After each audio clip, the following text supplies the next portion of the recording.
жарыяланганына 10 жыл болуптур. 10 жылдан бери кичинекей данегибиз жемишин берип элге сыйынып калды. Биз ошого кубанычтабыз. Ошону менен эле бирге бүгүн аябай жогорку деңгээлде ошол уюштурулуп жатат. Муну уюштургандар билесиздер. Элнура Кулуева, Аманбол Бабакулов, Рысокенова деген адамдар жана ошондой эле Маданият министрлигинин жетекчилиги болуп чогуу өткөзүп жатышат. Мен кубанганым ушул бир улуттук балыктарга болгон сый урматтын эшигин ачып койгон адам катары кубанычтамын. Себеби элге сиңип, биздин улуттук балыктарга болгон кызыгуу, этно маданиятыбызга болгон урмат, сый ушу жаштар арасында өсүп келе жатканын сыймыктанып атам. Кайраты көктү тиреген, калпагы көктү жиреген, кыргагына кутуюп 40 жыл тең кыдыр түнөгөн, ак калпактын астынан алптардын көбү түлөгөн. Улуу журт байрам кут болсун, ар дайым улутка бакыт тилеген.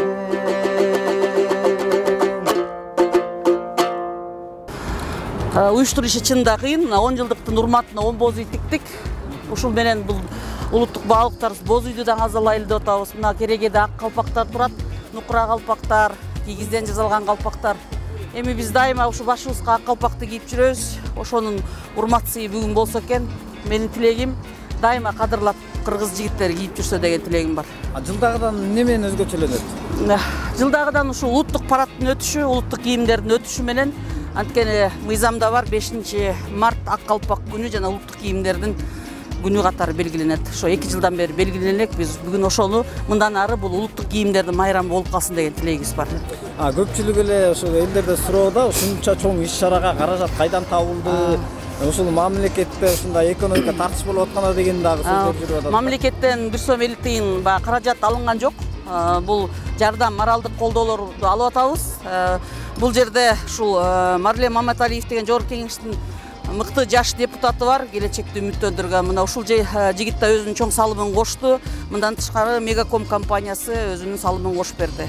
Демек, жеке ишкерлер болобу, эми жеке инсандардын колдоосу менен. Эми бул улутка кошкон салымдары биз калпакты кылымдан кылымга сакташыбыз керек, боз үйүстү кылымдан кылымга сакташыбыз керек да. Ошон үчүн ар бир кыргыз өзүнүн салымын кошуп, ушундай аракеттерди кыла бериш керек. Бүгүнкү иш-чараны ушу уюштурууда сиз жоопкерчиликти алып жатып, уюштуруучу катары билебиз. Анан себеп эмне болду ушуну сиз аял башыңыз менен ушундай иш-чараларды алганга? 10 жыл болуп калды улуттук күндү ушул ак калпактын күнүн белгилеп атканыбызда. Рысбек Жабиров деген ушул идеяны көтөрүп чыккан инсаныбыз бар. Ал киши ден соолугуна байланыштуу 10 жылдык кандайдыр бир сүртүмдө калып калбасын. Сиздер уюштуруп жүргөн долбоорлорду биз баалайбыз. Ушуну дагы бир сапар 10 жылдыкты белгилеп уюштуруп бербейсиңер деп суранды эле. Ушул негизде кайрылып калдык. Ассаламу алейкум, урматтуу кыргыз элим, кутмандуу күнүңүздөр менен жалпы Памир кыргыз элинин атынан баарыңыздарга ысык салам айтып кетем. Жана ошондой эле эртеңки 5 март ак калпак күнү менен баарыңыздарды чын жүрөгүмдөн куттуктап кетем. Бул ак калпак күнү мен үчүн аябай сезимдерди жана ойлорду толкуп турат. Себеп дегенде бул ак калпак өз эле кантип ак калпак деп айтып турган менен биздин кыргыздын улуттук баш кийими болуп жатат да бул жерде. Кылымдардан бизди сактап келген, башыбызга кийип келген, эл тааныган, кыргызга гана жарашкан бул бир гана ак калпакта. Бул ак калпак 10 жылдан бери ошол Кыргызстанда белгиленип ушул жерде неме болуп келет да. Буйруса Кыргызда жакшы макал борго, асманда жарык көрсөң жылдыз деп бил, ак калпак кийгенди көрсөң кыргыз деп бил деп. Ошон үчүн буйруса бул жактан биз Памирлик кыргыздардын атынан алып баруучу болуп чыгабыз.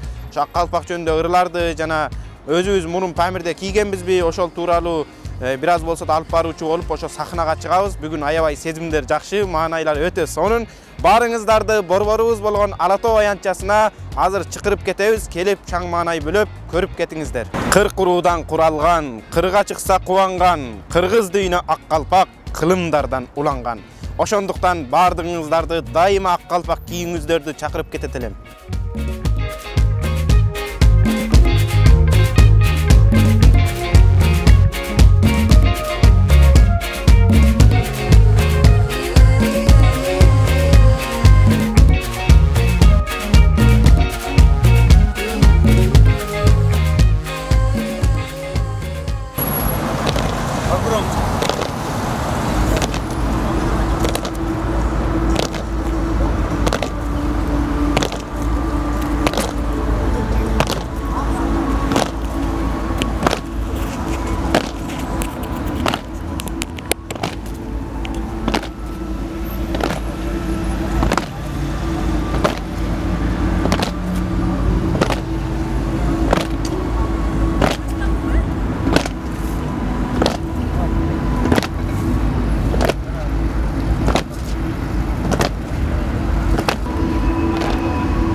Баку Акаята менен Ума еле келе жатат.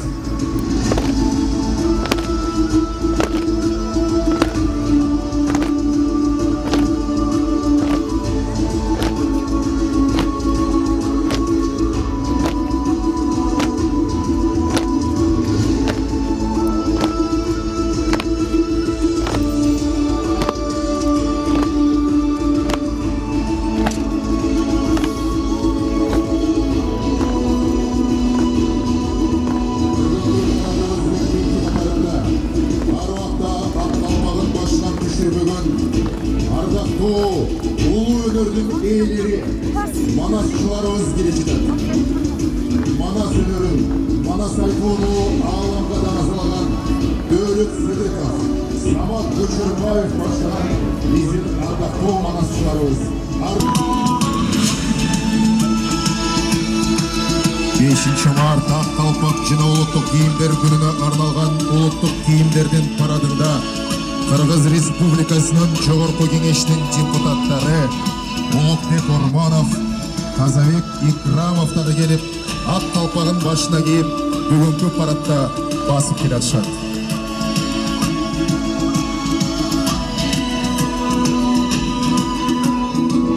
Андан кийинки катарда дайыма улуттук кийимди даңазалаган театрдын ардактуу чеберлери, тарыхый инсандар, кыргыздын сыймыктары, элибиздин каймактары, театрдын өкүлдөрү келе жатат.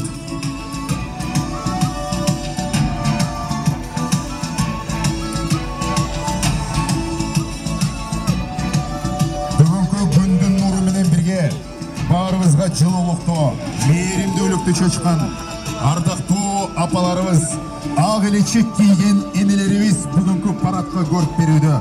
Апаларыбызга таазим этебиз.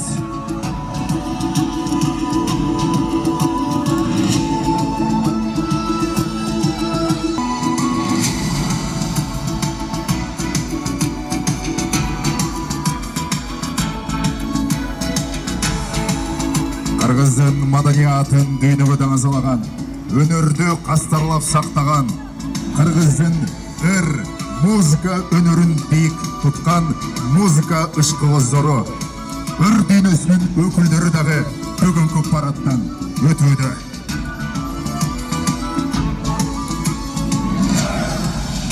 Андан кийинки катарда 40 чоро келе жатат. 40 чоро Манастын баатырдык кошуну, аны коомчулукка жайылтууда элибизге кеңири таанымал.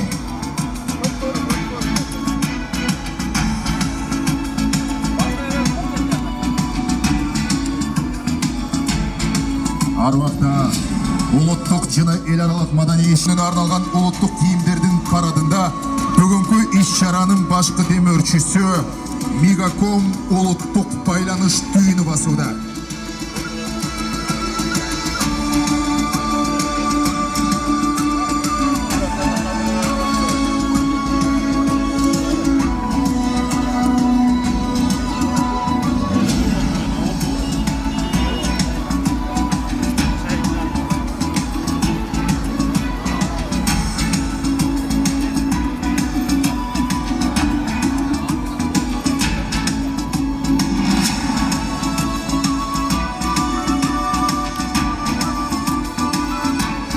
Март бүгүнкү салтанаттуу парадка салым кошуп, эң чоң колдоо көрсөткөн Кыргыз Республикасынын Жогорку Кеңешинин депутаты Марлен Маматалиевке алкыш билдиребиз.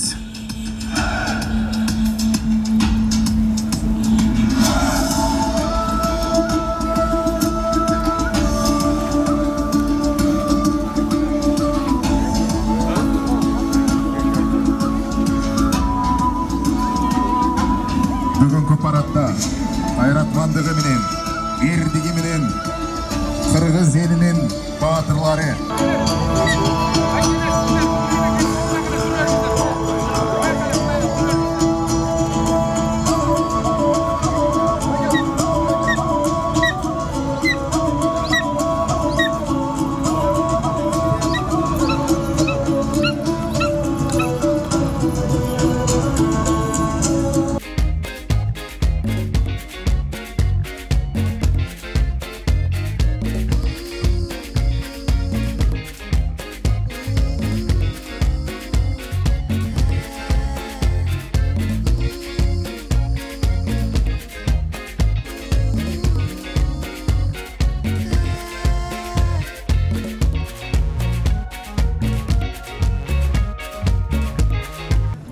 Бүгүнкү Ак Калпак күнү менен Бишкек шаардык мэриясынын жана өзүмдүн атынан Бишкек шаардык мэринин милдетин аткаруучу Бактыбек Жапаровичтин атынан сиздерди чын жүрөктөн куттуктайм.